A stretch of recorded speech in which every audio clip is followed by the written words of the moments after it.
पुरानी हवेली का राज हया एक 22 साल की खामोश लड़की थी, जिसे भीड़ भाड़ से ज्यादा किताबों और पुरानी इमारतों से लगाव था। जब उसके अब्बू ने शहर से दूर एक सदियों पुरानी हवेली खरीदी तो सब डरे हुए थे, लेकिन हया के लिए वो एक खजाना था। हवेली की दीवारों पर अजीब निशान बने थे। पहली रात जब हया अपने कमरे में सो रही थी, उसे महसूस हुआ कि कोई उसे देख रहा है। कमरे की खिड़की अपने आप खुली और ठंडी हवा के झोंके के साथ एक गहरी परछाई, शैडो, दीवार पर उभरी। शर्मिंदा नहीं, बल्कि उसने हिम्मत करके पूछा, कौन हो तुम? दो परछाई धीरे धीरे एक इंसानी शक्ल में बदलने लगी।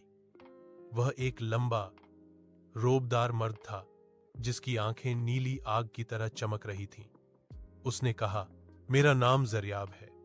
मैं इस हवेली का मुहाफिज रक्षक हूं और एक जिन हूं।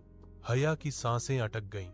जरियाब ने बताया कि वो सदियों से यहां कैद है, क्योंकि एक पुराने जादूगर ने उसे इस हवेली की दीवारों में कैद कर दिया था। हया को उसकी आंखों में डर नहीं, बल्कि एक गहरी तन्हाई नजर आई। दिन गुजरने लगे। हया और जरियाब के बीच एक अजीब सा रिश्ता बन गया। जरियाब इंसानों की दुनिया से बिल्कुल अनजान था। हया उसे तीन बैठकर आजकल की दुनिया की बातें बताती, कैसे मोबाइल काम करता है, कैसे शहर बदल गए हैं। बदले में जरियाब उसे सदियों पुरानी कहानियां सुनाता और हवेली के बगीचे में ऐसे फूल खिला देता जो दुनिया ने कभी देखे ही नहीं थे। एक दिन हया ने देखा कि जरियाब कमजोर हो रहा है। उसका जिस्म धुंधला पड़ रहा था। क्या हुआ जरियाब? हया ने फिक्रमंदी से पूछा। जरियाब ने मुस्कुराते हुए कहा, हया, एक जिन की ताकत उसकी आजादी में होती है। मैं इस हवेली से बंधा हूं। जितना वक्त गुजरता है, मेरी रूह इस पत्थर की दीवारों में जज्ब अब्जॉर्ब होती जा रही है। जल्द ही मैं हमेशा के लिए एक पत्थर बन जाऊंगा। हया का दिल बैठ गया। उसे एहसास हुआ कि वह इस जिन से मोहब्बत करने लगी थी। उसने फैसला किया कि वह जरियाब को आजाद करके रहेगी, चाहे इसके लिए उसे कितनी ही बड़ी कीमत क्यों न चुकानी पड़े। उसने हवेली की लाइब्रेरी में पुरानी किताबें छांटी और उसे एक पुराना नुस्खा मिला। एक मासूम इंसान का खून और सच्चा अश्क, आंसू ही उस तिलिस्म को तोड़ सकते हैं। अमावस की रात थी। हया ने हवेली के बीचों बीच एक मिट्टी का चिराग जलाया। जरियाब ने उसे रोका। नहीं हया, यह खतरनाक हो सकता है। तिलिस्म टूटने पर हवेली गिर सकती है।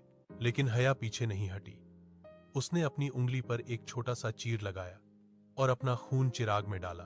फिर जरियाब को खोने के डर से उसकी आंखों से एक आंसू टपका और सीधा आग में गिरा। अचानक पूरी हवेली कांपने लगी।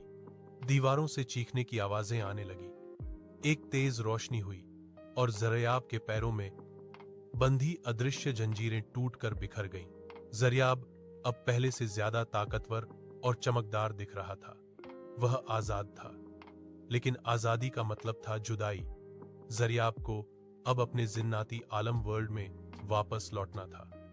उसने हया का हाथ थामा और कहा, तुमने मुझे सिर्फ आजादी नहीं दी हया, तुमने मुझे एहसास दिया है। मैं तुम्हारे बिना अधूरा हूं, लेकिन मेरा यहां रहना तुम्हारी जान को खतरे में डाल सकता है। हया ने रोते हुए मुस्कुराया, तुम जहां भी रहो बस खुश रहो। जरियाब ने हवा में एक निशान बनाया और हया की हथेली पर एक नीला निशान उभर आया। जब भी तुम मुझे याद करोगी और इस निशान को छुओगी, मैं हवा बनकर तुम्हारे पास आऊंगा। एक तेज रोशनी के साथ जरियाब गायब हो गया। हवेली अब पहले की तरह खामोश थी, लेकिन अब वो डरावनी नहीं थी। अब हया अकेली नहीं थी, क्योंकि हर ठंडी हवा के झोंके में उसे जरियाब की मौजूदगी का एहसास होता था।